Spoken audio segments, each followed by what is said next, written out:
like you maybe are a little frustrated that you should be doing more, you should be more productive, more energetic, doing more things, and yet maybe you're tired or overwhelmed or have a lot of life going on, and doing more, while it seems like what you should be doing, it's really not what you're motivated to do or want to do, or is just not happening.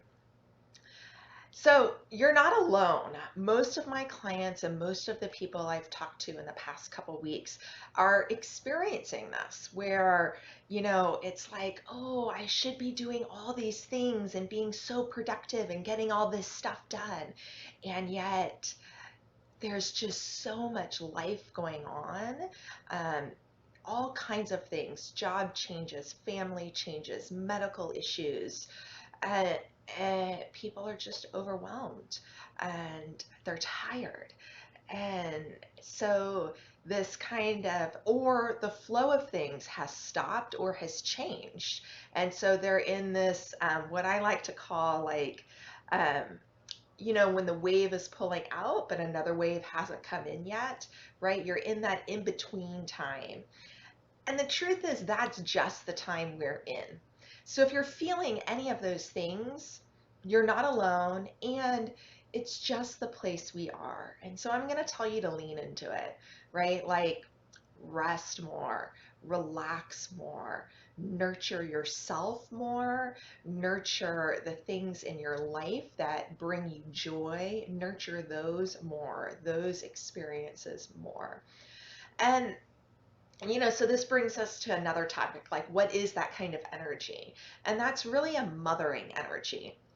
And I've really reflected recently with Arbor Day and Mother's Day and um, all the abortion issues and women's rights issues that are up in the world right now and getting reflected back to us. It's amazing to me how much we disrespect the energy of the mother and how much it takes to really mother life and life force. And so that is like an actual life, like a human, but all life, right? New things that you create in the world, nature, plants, things that you want to grow, that takes a nurturing, mothering energy. And that energy, it's consistent, it's slow, it's patient, right? It takes into account all these factors. It is all encompassing acceptance and love. Even if you have to hold a boundary, even if you have to discipline, it's done out of a place of love and growth and respect, right? And so, at least at the highest level, right? That's what we want to embody as the mother. And that's what the great mother gives us. That's what the earth gives us, right? Like just abundant resources um, and like this just consistency of presence and um, caretaking and source and supply, right? It's all, she has it all here, and we take advantage of that. And how often do we really honor and respect all that we're given all the time? That's true of your own mother. That's true of the earth. That is true of how we treat women, how we treat mothers in our culture, with our laws, in our world, right? It's how do we really honor that mothering energy? And so this time period, right, that we're in right now, it is a great opportunity to really explore how we can embody, honor, integrate, and really allow that mothering energy to support us and lead the way as we create this new experience that we're coming to. This time period that we're in, where we kind of have like this, ooh, we need to move forward, but there's also all this integration that needs to happen. There's a lot of life. Everybody right now is experiencing a lot of life, and it means that there is a lot of emotion that needs to get processed. That's just the way it is, right? When you have major life changes, you change jobs, you change houses, you change relationships, right? You get ill. All of these things require us to take more time to integrate the experiences that we're having, to integrate those emotions. That means we have to slow down in order to do that. We have to breathe more. We have to do more of those practices that allow us to quiet and really process and be present with the energy that is, versus this linear process of like, let's just keep going and it'll be okay. I'm just gonna like plow through and get to the other side and then it's gonna be okay, right? That's kind of our mentality a lot of the time. And that works to a point, totally, right? We've all done it. It all has like, yeah, that happens. And it's not horrible, but we're in this process of creating new things, right? We're creating new structures, we're creating new institutions, we're creating new thought processes, we're creating new ways of interacting, we're creating new ways of socializing, right? All of that needs to come from a place of fullness for it to really come forward and thrive, right? And so this is that time of, as things are breaking down, have broken down, as you take time to reflect and see what needs to be let go of, what's draining your energy, what's not working, right? All of that is in this time period.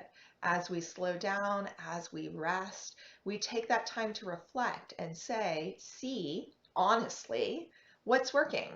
What is bringing me joy? What is supporting me and thriving me? And how do I nurture that, right? What experiences, what practices, what things do I need to do that fill me up, that allow my system to come into harmony with the earth, right? How do we, come back from this busy, busy, busy, busy, busy, busy, busy to, okay, this is presence. There's support here. There's a foundation here. There is more than this busyness, right? So if I can really allow my nervous system to come back to neutral, to come back to actual rest and restoration. And, for a lot of us, for all of us, I'm just going to say that, for all of us, that means time. That means time in quiet. That means time in nature. That means time sleeping. That means time really letting your nervous system settle. And, that's not something a lot of people like to hear. But that is the truth of it. And this is a great time to do it, right? The full moon eclipse is coming up on Monday. As we see it above, so it is below, right? So the full moon is this like fullness of the lunar cycle. And, in that fullness, often we think of outward expression or outward results, if you will. And yet it's an eclipse. So that full moon is in shadow, which signals, reflection time, inward consideration, letting go, releasing. What can you now see in your life needs to go, right? What do you have a clearer vision of? What has come full forward so you can now look at it and be like, oh, right, that actually isn't supporting me. That actually isn't thriving me. That's actually maybe draining my energy or not really working. Or, you know what? It's not horrible, but it's not lighting me up and it's not adding to these other parts of my life that are just awesome. And so, we have to let that go. And this is that time period of reflection, of introspection, of assessment, and of rest, right? Leaning into that energy of the mother, of how can we really fill that cup up? How can we really be restored? How can we fully be nourished? And what do we need to let go of so that we can allow all of that in, right? If your cup is full of stuff that's not nourishing, right? If you've got if you've got, a sugary beverage, right? That's going to sustain you for a short period of time, but it's not going to like fully nourish you and restore you at a cellular level, right? And that's what we want. We want that kind of quality of activity, things that are like going to really, really feed you and sustain you over, a long period of time, and set you up so that you can receive in more of this energy, more of this light, more of this change, more of this transformation that's coming in, and that you really know how to use it and utilize it as we move forward, because we're moving forward. Things are changing. That's just the reality. Everywhere you hear there's still unknown. We may not, there there's still so much unknown. I can't even go to a place that there's like concrete knowing right now. So, we're still in a place of unknown. And when we're in a place of an unknown, it's not a great idea to like rush out and do a whole lot of stuff, right? Like, nourish yourself, rest, relax, and do it way more than you think you need to. If you're like, okay, yeah, I've rested for an hour, like I'm done, it's time to get up and go do something. I'm going to tell you that maybe like go an hour longer, stretch that resting muscle, right? What's your edge? How can you get to the edge of your resting capacity, right? How do you press that edge? That's my challenge to you, right? Is how do we lean into that rest and reach that resting edge? So I'm excited for you. I think that's a great activity, and I'm looking forward to doing that myself as well. And really, I want to hear like what activity may be the wrong thing. What things do you engage in that really rest and restore your system? What nourishes you? And like not busyness nourish you, but like settling nourishing you. So for me, I have to meditate, and I have to meditate for longer than I think I do. Um, and for me, that looks like when I'm like, okay, like I feel complete, then I go back in for another 20 minutes. And for me, it's in that place that my system drops to a very different level. So, going to where you think you should and then going farther with rest, with meditation, with your practices, this is all true. Maybe not with exercise. Like, I'm not going to tell you to go run like another 5 miles. Like, I'm not telling you to do that. But, like, if you're taking a nap, maybe take a 40-minute nap instead of a 20-minute nap. Maybe take 2 naps instead of 1 nap, right? So, how much more can you rest? How much more can you relax? How much more of that can you add in? And just notice what it feels like to be more restored. Um, so the other activities for me that really restore me is breath work. So I have to meditate. I have to breathe so that I can really process that energy and let it all move through. And then being in nature. So I am spending a lot of time outside in my garden, up at the lake, in the water, and all of that for me is very restorative. It's relaxing. I just hear the water, listen to the water, see the life around me, the trees, the plants, the birds, the small creatures. and it connects me even more so than I already am to all that is, and how we weave in and how we be a part of all of that interconnectedness. And for me, that fills me up.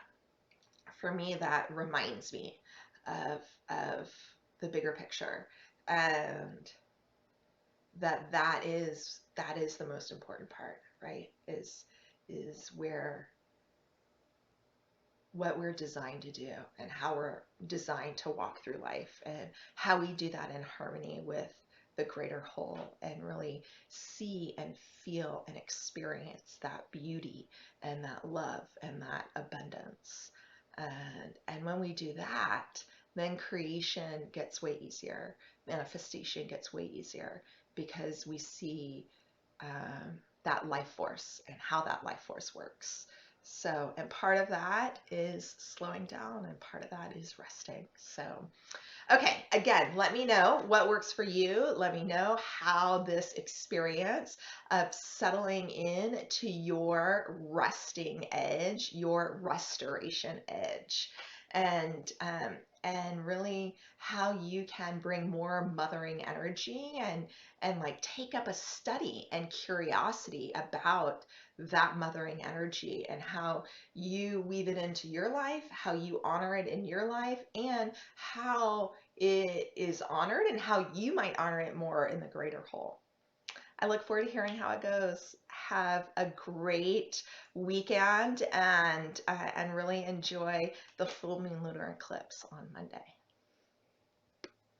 Thank you so much for watching. If you'd like to find out more information about me or my offerings, please check out my website, danashamas.com.